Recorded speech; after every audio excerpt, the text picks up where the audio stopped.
Lesson 7. Mowgli Among the Wolves, Rudyard Kipling. Let's start.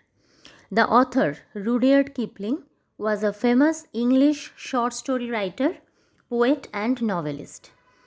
লেখক Rudyard Kipling ছিলেন একজন বিখ্যাত ইংরেজ লেখক। তিনি ছিলেন ছোট গল্পের লেখক ছিলেন, কবি ছিলেন এবং আর কি ছিলেন, ঔপন্যাসিক, novelist.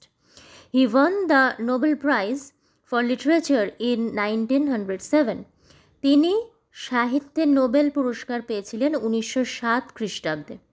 He is chiefly remembered for his stories for children.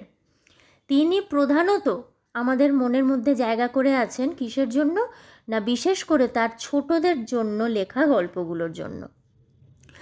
He was born in Bombay, now Mumbai, but grew up in England. তিনি জন্মেছিলেন বম্বেতে, এখন যেটা মুম্বাই, কিন্তু বড় হয়েছিলেন ইংল্যান্ডে, অর্থাৎ ওনার জন্ম ইন্ডিয়ায়, আর বেড়ে উঠেছিলেন তারপর ইংল্যান্ডে।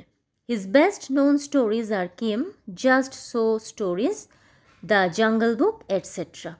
তার সবথেকে জনপ্রিয় গল্পগুলির মধ্যে হলো কিম, জাস্ট সো স্টোরিজ আর হচ্ছে দ্য জঙ্গল বুক ইত্যাদি।